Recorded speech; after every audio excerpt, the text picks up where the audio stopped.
I have always supported removal of petroleum subsidy, and I will forever support removal of petroleum subsidy.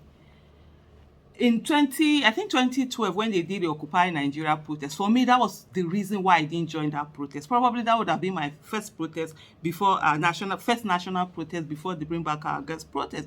But I wanted subsidy to be removed. And when Goodluck Ebele Jonathan removed subsidy, I was like, finally, he has done something. Well, so he has done something good.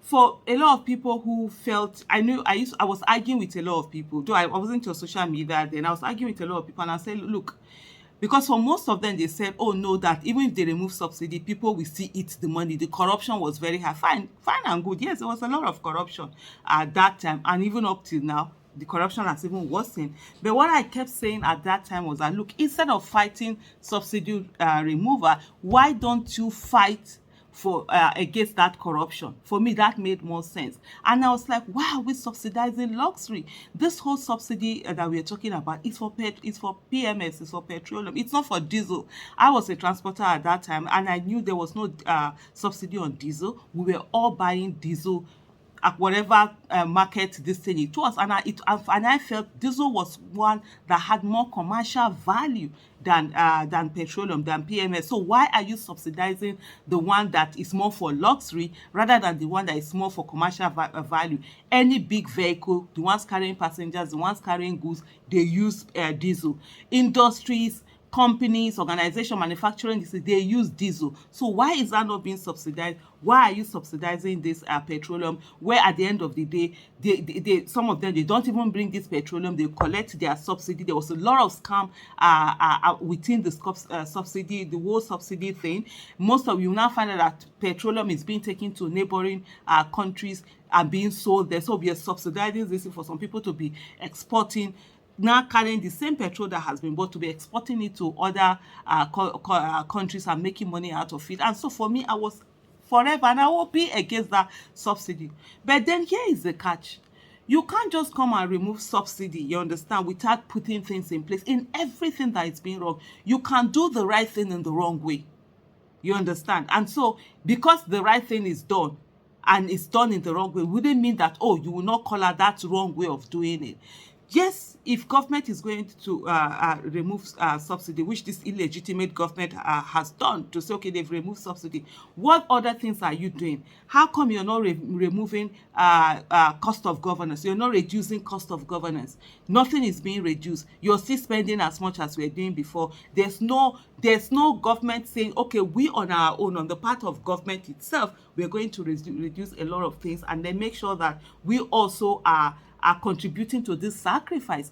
Of course, whatever any government that comes into office or whatever, there's going to be a bit of hardship before you now begin to get the right thing being done, if you have to put things together.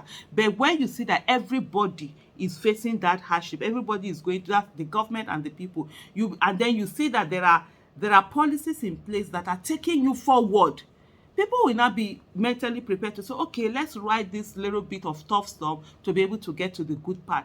But where you're saying it's only you that is being forced to suffer, government isn't even ready to reduce anything, no policies that are being put in place to take anybody forward, you're not seeing that, you're rather hurtling backward. How are you telling people that they should continue to have hope? Yeah, it's very easy for you to say, you people should hold on to hope, have hope, when you are not thinking of the next, how you're going to get the next meal for your family, when you're not thinking of how you're going to take your child to hospital who is sick, or your loved one to hospital who needs medical attention, and you don't have anything to take them to hospital to get the right kind of treatment.